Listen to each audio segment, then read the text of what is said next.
Hi guys, I'm excited to announce that I'm a new ambassador of KiwiBet Uganda. KiwiBet is a new betting and gaming platform in Uganda. It allows you to place bets on all your favorite games, football, tennis, basketball, and most importantly, the Premier League. And we're introducing the Max Odds Mastery promotion where you can bet and win up to 80,000 Ugandan shillings just by placing bets on your favorite teams. So the Max Odds Mastery promotion on KiwiBet Uganda is an exciting promotion where you can win up to 80,000 Ugandan shillings every single week as long as your receipt has the highest odds. To participate, all you have to do is head over to KiwiBet Uganda, select a couple of games, make sure you have a high odd. I would suggest 50 odds plus.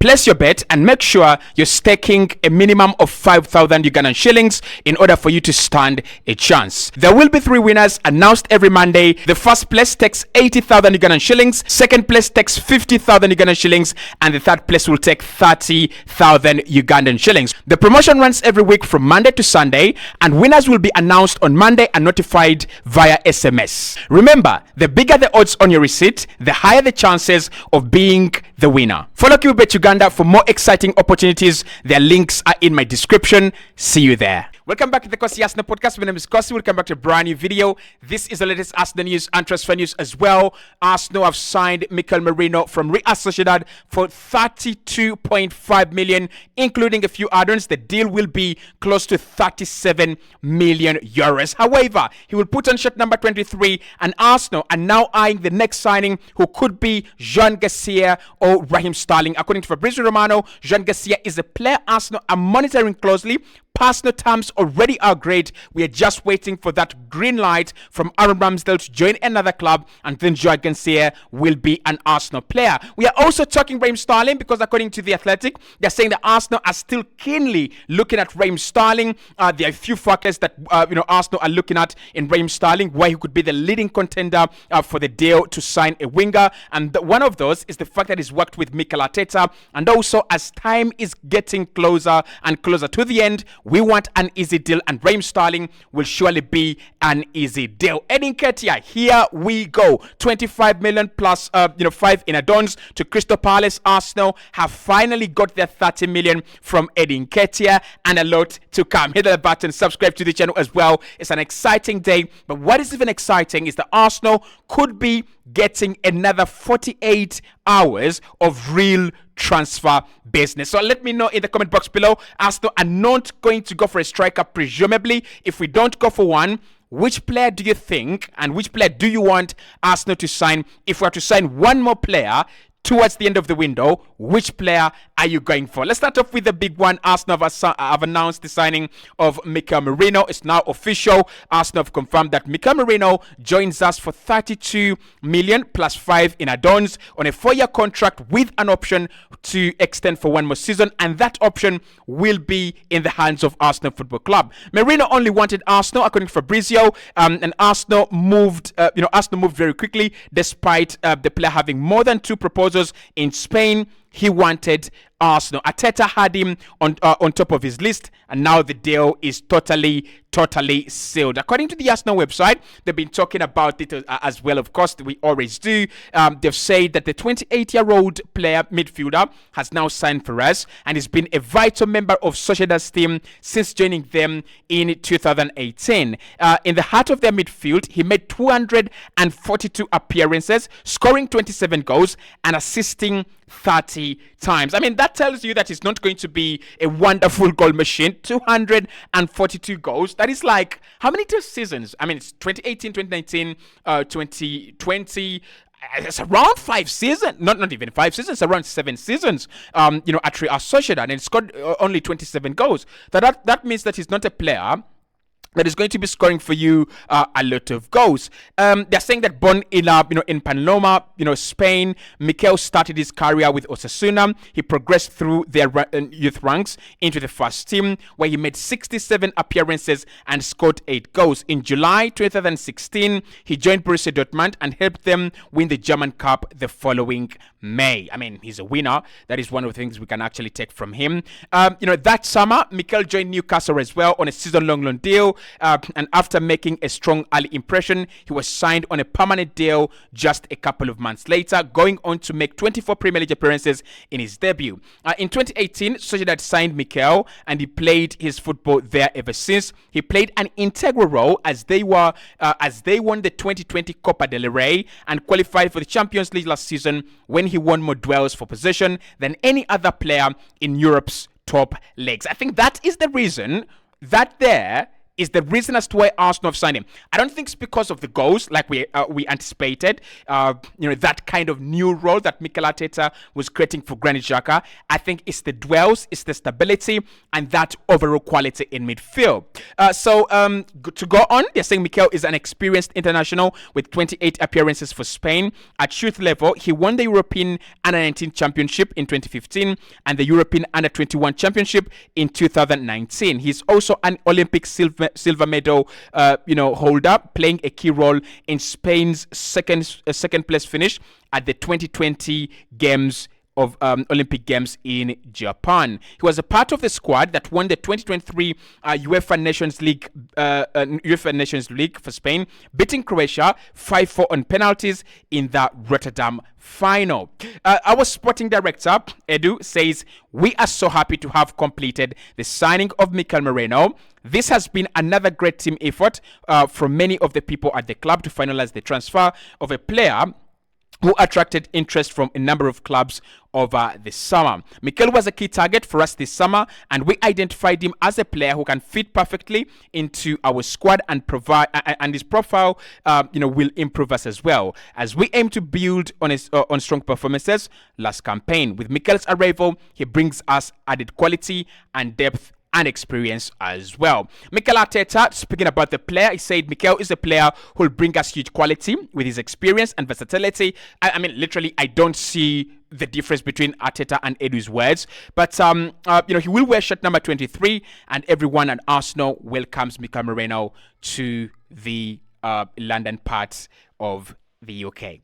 Now, I think with Mikel, we're talking about a player who has been really wanted by Mikel Arteta. We're talking about a player who has been really, really sought after. And I think what is important here is that Fabio Vieira and Emile Smith-Rowe have both gone out of the door. So we have what you have to look at there is the profile of those two, and you've got to understand that Mikel Merino is a very, very different profile. So if I could get for you a picture where he's literally just standing.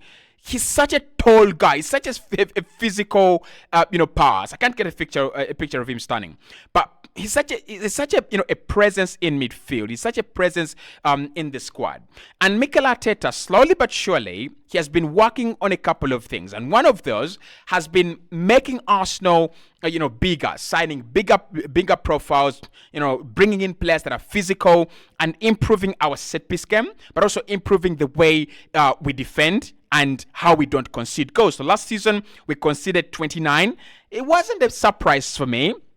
I mean, it could have been a surprise for anyone, but it wasn't a surprise for me. The way Mikel Arteta started building his backline right from the start, you could feel it, you could sense it, that he's a manager that wants clean sheets. He's a manager that hates conceding goals. So Mikel Merino is not a surprise to me. A direct replacement for Xhaka.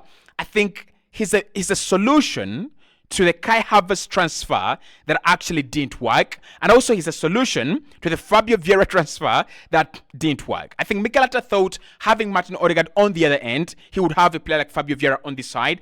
That didn't work. Then he tried out having Kai Havertz coming into the team. That didn't work. I think Mikel Merino is a bit of a workhorse, and he offers more off the ball and on the ball as compared to Kai Havertz, and that's why Kai Havertz is going to be, I think, pinned in now as a striker for Arsenal for the rest of his life, unless otherwise. Now, today we have also confirmed that Eddie Nketiah will not be an Arsenal player anymore. Eddie Nketiah has gone to Crystal Palace. Oliver Glasner has wanted him for quite some time, and finally they get their man. But what is important, and this is not a coincidence, I don't want anyone to say, Kosi, that's a coincidence.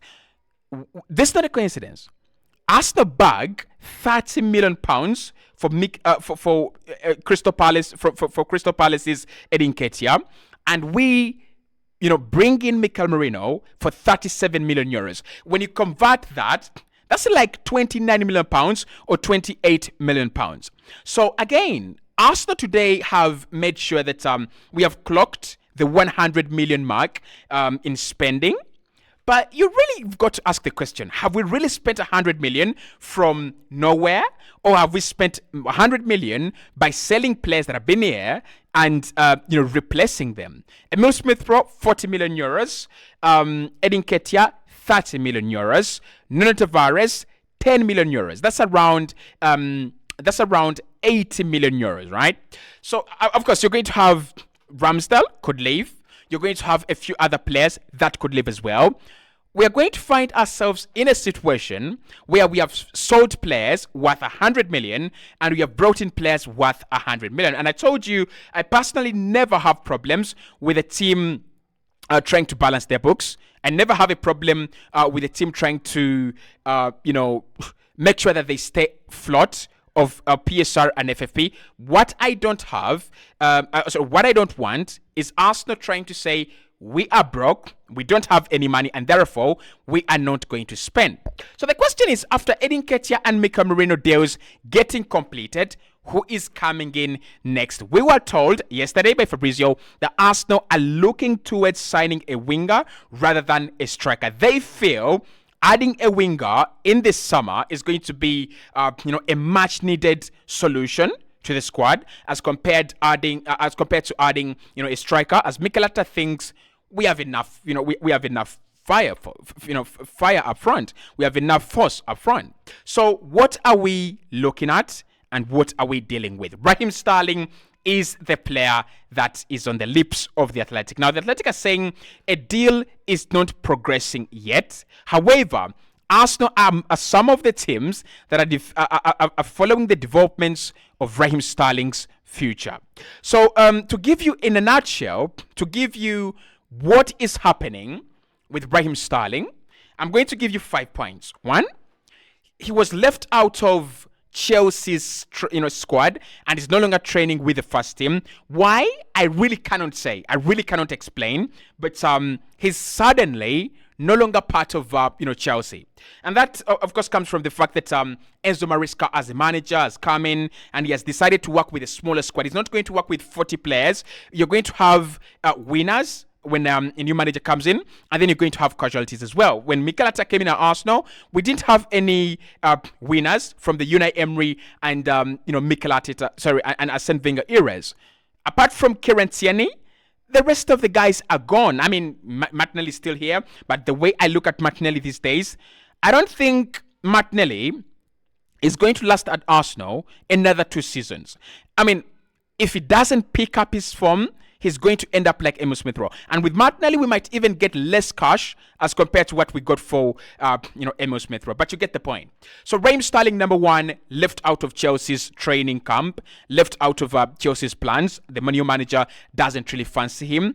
Secondly, he's now willing to reduce his asking wage in order to find a move. That tells you a player is desperate. Thirdly, Arsenal and a couple of other clubs are monitoring this situation. They understand that he will be on the move this summer. And number 4, Chelsea have told him he must find a solution, and that solution will not be staying at the Stamford Bridge. So, I have 4 points. I thought I had 5. But the point is that should Arsenal go for Sterling? Maybe not. But when I think about Liverpool going in for Chiesa, when I think about all these deals that are happening, I think Sterling is not a bad player, especially with the Athletic writing that one of the reasons why Arsenal are focusing on him is that relationship he's got with Mikel Arteta. They think Mikel Arteta's relationship with Raheem Sterling would be a very key and vital part of his career, especially moving to Arsenal. Is it gonna happen? It's an easy deal. We've done deals with Chelsea before. It's a win-win-win. Arsenal get a winger that can play where Saka plays and also on the left-hand side. Reduced wages as well. We get a Premier League experienced player at a cut price. I mean, it would add another deadwood to clear in the coming years, but it all goes down to we should have done it a little bit earlier. So for me, I'm gonna say Raheem Sterling, if he's the player that Mikel Arteta wants, if he's the player that we are looking to bring in, and there are no other options, go and do the deal. Fabrizio also says that there might be a possibility that Arsenal get a goalkeeper before the window closes, and that is happening because of Aaron Ramsdale. So today, a deal for a new goalkeeper at Wolverhampton Wanderers has broken down. They were trying to sign Feyenoord's goalkeeper, but the deal has broken down. And now Wolverhampton Wanderers and Southampton are both looking to sign Aaron Ramsdale. There's a big possibility that Ram will leave. Arsenal are looking to for a loan option plus an obligation to buy. If anyone can offer us that, then we are going to be letting Ramsdale go. It's not easy, but I can see him leave. Yeah, I can see him leave. Garcia is the one we are looking at. Personal terms already are great. He's got a release clause. If Arsenal reach that desperate moment when we cannot negotiate a deal for him, we shall get him by triggering his release clause. Hit the like button, subscribe to the channel. Just a few hours to the end of the window, and it is absolutely giving. Arsenal trying to pull some strings. I mean, if you want a striker, you're going to be depressed, really. I am depressed, obviously. But maybe next summer, even better. See you in the next one.